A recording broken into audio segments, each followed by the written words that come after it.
Welcome to The Explainer. Today, we're diving into what is honestly one of the most profound and complex chapters in modern Dutch legal history. We're talking about the Marengo Process. If you follow the justice system, you know this is widely considered the biggest criminal trial the Netherlands has ever seen.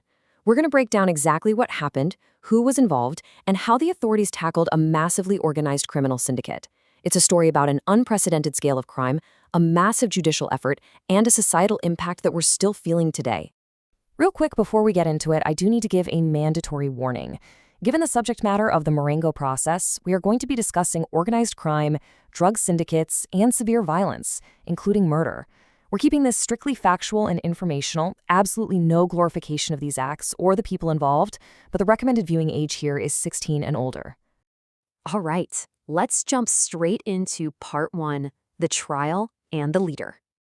To give you a sense of just how massive this was, the trials spanned an unbelievable 142 court days. That spread out over almost 6 years.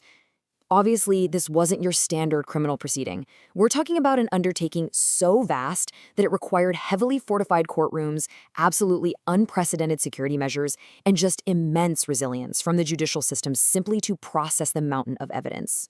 And when I say a mountain of evidence, I mean tens of thousands of dossier pages covering 17 different suspects who were all standing trial at the exact same time. It's really crucial to remember that Marengo wasn't just about one guy. It was about a highly organized group.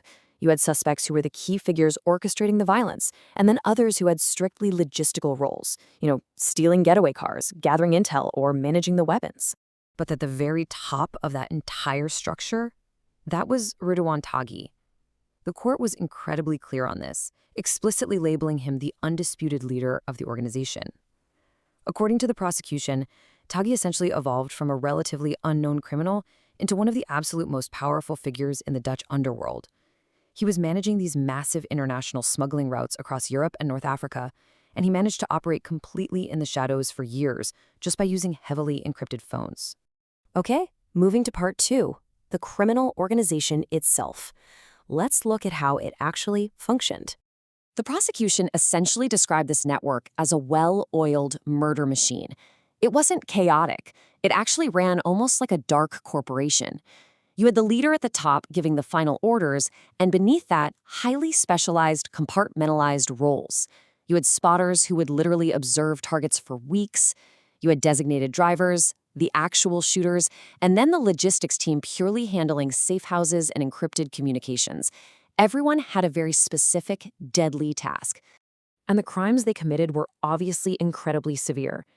The court found it proven that this syndicate was responsible for 5 distinct murders, 2 attempted murders, and the detailed preparation for several other hits. In this network, violence wasn't just random, right? It was a calculated tool to solve conflicts, collect debts, and maintain an iron grip on the underworld. The court actually had to meticulously evaluate all 17 suspects to figure out exactly who played what role in these specific, proven crimes. Which brings us to part 3, the Crown Witness, Nabil B. So in 2018, the investigation hit a massive turning point. An insider named Nabil B decided to step forward. He was dealing with a lot of heavy guilt over a botched hit that killed a completely innocent man, and he was also feeling increasingly threatened by his own organization. So he made the incredibly perilous choice to cooperate with justice.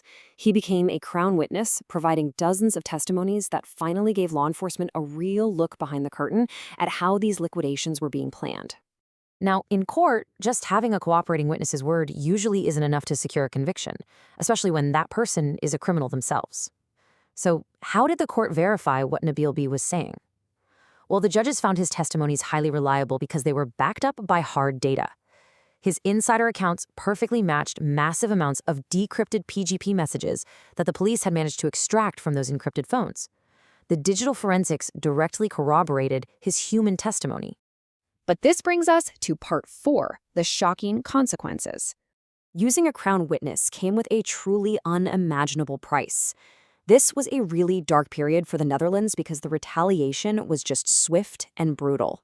In 2018, Nabil B's completely innocent brother, Ridouan, was murdered.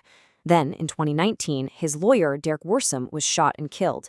And finally, in 2021, the renowned investigative journalist and Nabil's confidant, Peter R. DeVries, was gunned down.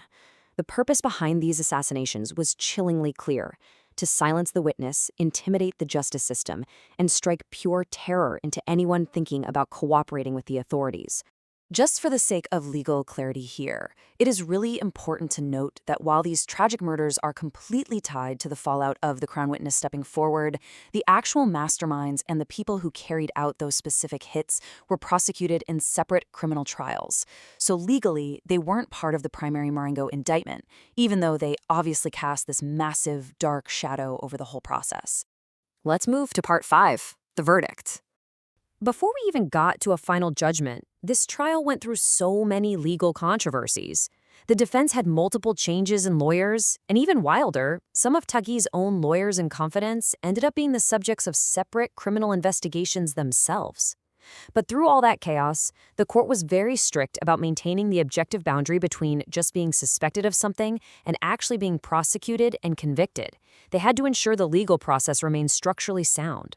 So finally, after 6 exhausting years of intense pressure and, frankly, national grief, Judgment Day arrived. On February 27, 2024, the Court of Amsterdam delivered its rulings on all 17 suspects. Breaking down these verdicts, the court really tailored the sentences to exactly what each person's role was. Ridwan Taghi, along with his key orchestrators Said R. and Mario R., received the absolute maximum penalty under Dutch law: life in prison. Nabil B., the Crown witness, got 10 years for his complicity, which specifically factored in his cooperation. As for the 13 other suspects, their sentences ranged pretty widely, from just under 2 years all the way up to over 29 years, depending entirely on whether they were just logistics guys or deeply embedded in the leadership.